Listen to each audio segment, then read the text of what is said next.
नमस्कार। नमस्कार।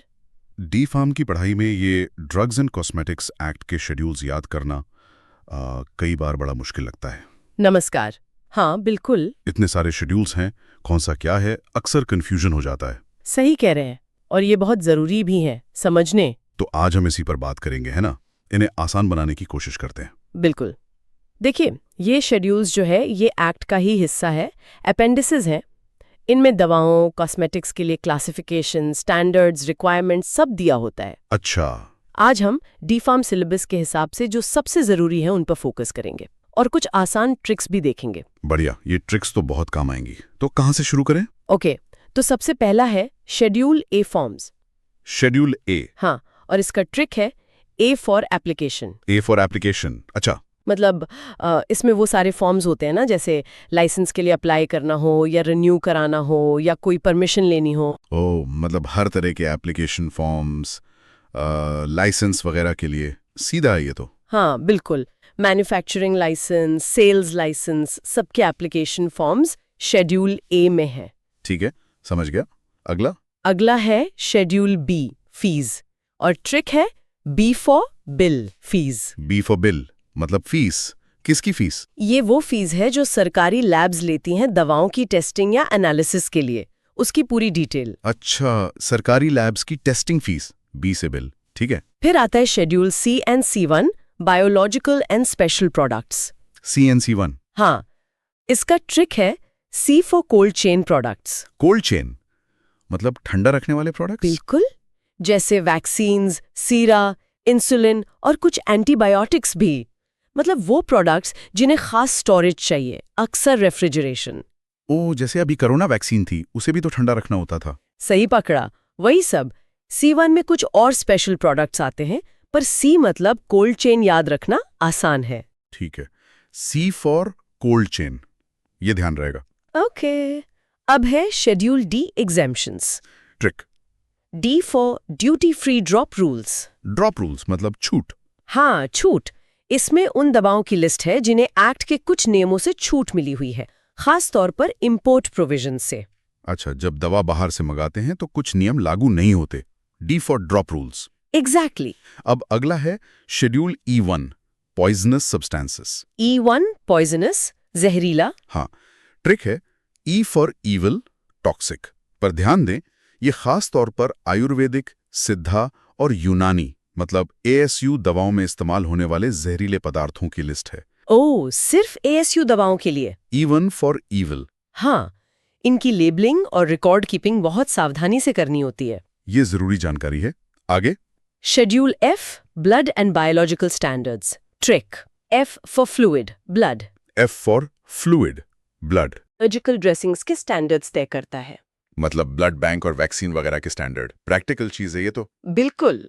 इसके F1, F2, F3 जैसे पार्ट्स भी हैं अलग अलग चीजों के लिए। ठीक है, F फॉर फ्लूइड।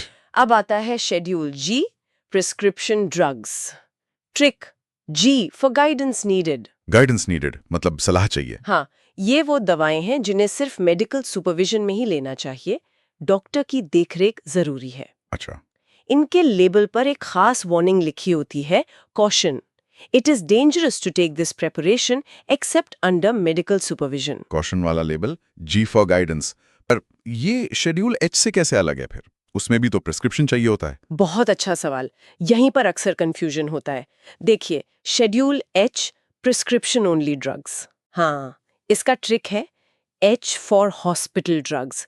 ये बस याद रखने के लिए है, मिलती तो रिटेल में भी हैं। H फॉर हॉस्पिटल ड्रग्स, ठीक है। ये दवाएं सिर्फ रजिस्टर्ड मेडिकल प्रैक्टिशनर यानी RMP के प्रिस्क्रिप्शन पे ही बेची जा सकती हैं। फार्मासिस्ट बिना प्रिस्क्रिप्शन के इन्हें नहीं दे सकता। सिर्फ प्रिस्क्रिप्शन पर। और इनके लेबल पर RX का निशान होना भी जरूरी है। शेड्यूल G में RX नहीं होता और रिकॉर्ड रखना अनिवार्य नहीं। H में RX होता है। ओके, तो G में सिर्फ कॉशन लेबल और सुपरविजन, H में पक्का प्रिस्क्रिप्शन चाहिए RMP का और RX का निशान भी। H ज्यादा सख्त है। सही, और इससे भी ज्यादा सख्त है schedule H1, antibiotic and control drugs. H1 और एक और। हाँ, ट्रिक है H1 is equal to H+1 extra rule. H+1 extra rule. अच्छा, मतलब एच से भी ज्यादा नियम। बिल्कुल। इसमें ज्यादातर नई पीढ़ी के एंटीबायोटिक्स, कुछ एंटी टीबी दवाएं और कुछ ऐसी दवाएं आती हैं जिनकी आदत पड़ सकती है। ओके। इनके लिए शेड्यूल एच वाले नियम तो हैं ही, मतलब आरएमपी का प्रिस्क्रिप्शन जरूरी है। लेकिन इसके साथ दो चीजें और हैं। दो और क्या? पहला, फार्मासिस्ट को इसकी बिक्री का पूरा रिकॉर्ड एक अलग रजिस्टर में रखना होता है। मरीज का नाम, पता, डॉक्टर का नाम, कितनी दवा दी, सब कुछ। ओह, पूरा हिसाब किताब रखना है। हाँ। और दूसरा, दवा की पैकिंग पर एक लाल रंग का वार्निंग बॉक्स होना जरूरी है। Red box? हाँ, रेड बॉक्स वार्निंग, जिसमें साफ लिखा होता है कि इसे बिना प्रिस्क्रिप्शन नहीं बेचना है और ये शेड्यूल H1 ड्रग है। ये एंटीबायोटिक रेजिस्टेंस रोकने के लिए बहुत अहम है। बाप रे, H1 मतलब एच वाले नियम plus register entry plus red box, ये तो काफी सख्त है। हाँ, बहुत सख्त। अब अगला है schedule X। Narcotics and psychotropics. Schedule X। ये तो कम से ही खतरनाक लग रहा है। हाँ, ट्रिक है। X equals to extreme control. Extreme control मतलब बहुत ज्यादा नियंत्रण। बिल्कुल। इसमें वो नशीली और मनोत्तेजक दवाएं आती हैं जिनके गलत इस्तेमाल या लत लगने का खतरा बहुत ही ज्यादा होता है, जैसे कुछ बहुत तेज दर्द निवारक, एम्फेटामीन्स वगैरह। अच्छा, तो इनके लिए क्या नियम है? इनके लिए स्पेशल लाइसेंस चाहिए होता है जो डबल रेड लाइन वाला होता है। इन्हें दुकान में ताले चाबी में रखना होता है। ताले में? हाँ, और हर एक डोज का हिसाब रखना पड़ता है। प्रिस्क्रिप्शन की 2 कॉपी रखनी होती हैं। रिकॉर्ड बहुत सख्ती से मेंटेन करना पड़ता है। ओह, डबल रेड लाइन लाइसेंस, ताला चाबी, डबल रिकॉर्ड। एक्स मतलब एक्सट्रीम कंट्रोल। ये ट्रिक सही है। हाँ, अब आगे बढ़ते हैं। Schedule M GMP guidelines. GMP हाँ। ट्रिक। हाँ। M for manufacturing standards.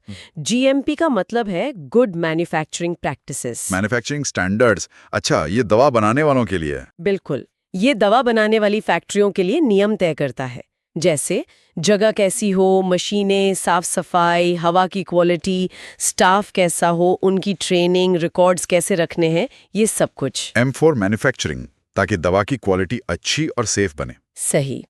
अब है schedule N, equipment list for pharmacy. N equipment. हाँ, trick. N for necessities of shop. Necessities of shop मतलब दुकान की जरूरतें फार्मेसी की। हाँ, इसमें वो मिनिमम चीजें बताई गई हैं जो एक फार्मेसी चलाने के लिए होनी ही चाहिए, जैसे कम से कम कितनी जगह हो, फर्नीचर कैसा हो, फ्रिज हो, कौन सी जरूरी किताबें हों, जैसे इंडियन फार्माकोपिया, और दूसरे कम से कम उपकरण। अच्छा, N मतलब फार्मेसी के लिए नेसेसरी सामान। ये तो इंस्पेक्शन के वक्त बहुत काम आता होगा। बिल्कुल। फिर है schedule P, shelf life, expiry. P expiry. हाँ, trick. P for period of expiry. Period of expiry मतलब दवा कब तक ठीक रहेगी। हाँ, सही। इसमें दवाओं की शेल्फ लाइफ, यानी वो कितने समय तक इस्तेमाल के लायक है और उनकी एक्सपायरी डेट कैसे तय की जाती है, इसके नियम हैं। P1 में पैक साइज के बारे में भी बताया है। P फॉर पीरियड, ये तो बहुत ही जरूरी है। एक्सपायर्ड दवा तो नहीं दे सकते। बिल्कुल नहीं। अगला है schedule R, surgical dressings. Trick. R for roll bandages. R for roll bandages ये अच्छा है, मतलब पट्टियां। हाँ, इसमें स्टेराइल सर्जिकल ड्रेसिंग्स, पट्टियां, रुई, गॉज, इन सब के स्टैंडर्ड्स दिए गए हैं ताकि ये इन्फेक्शन फ्री हों। R1 में मेडिकल डिवाइस के स्टैंडर्ड्स हैं। R से रोल बैंडेजेस, सर्जिकल ड्रेसिंग्स के स्टैंडर्ड्स, ठीक है। और आखिर में जो डी फार्म के लिए बहुत महत्वपूर्ण है, वो है schedule Y, clinical trials. Y clinical trials. हाँ, trick. Y for yes, no in clinical research. Yes no in clinical research मतलब ट्रायल करें या ना करें। एक तरह से हाँ, ये नई दवाओं के इंसानों पर होने वाले क्लिनिकल ट्रायल्स के नियम बताता है। इसमें एथिक्स कमेटी का अप्रूवल कैसे लेना है, मरीजों की सुरक्षा, उनसे सहमति, इन्फॉर्म्ड कंसेंट कैसे लेनी है, ट्रायल कैसे करना है, ये सब आता है। यानी क्लिनिकल ट्रायल्स के नियम जब कोई नई दवा आती है उसकी टेस्टिंग के लिए। बिल्कुल। तो ये थे कुछ सबसे महत्वपूर्ण स्केड्यूल्स डी फार्म के नजरिए से। हाँ, मोटे तौर पर अब ये सब स्केड्यूल्स काफी क्लियर हो गए हैं। संक्षेप में कहें तो ये सारे स्केड्यूल्स मिलकर ये पक्का करते हैं कि दवाएं बने भी सही तरीके से, बिके भी नियमों के अनुसार और इस्तेमाल भी सुरक्षित ढंग से हों। जनता के स्वास्थ्य की सुरक्षा के लिए। बिल्कुल। और फार्मासिस्ट के लिए भी एक साफ गाइडलाइन मिल जाती है कि उन्हें कैसे काम करना है। वाकई ये ट्रिक्स बहुत मददगार हैं। A for application, B for bill, C for cold chain, H1 में एक्स्ट्रा रूल, X में एक्सट्रीम कंट्रोल। अब ये MCQs वाइवा या शॉर्ट आंसर्स में पूछा जाएगा तो याद रहेगा। उम्मीद है मददगार होगा।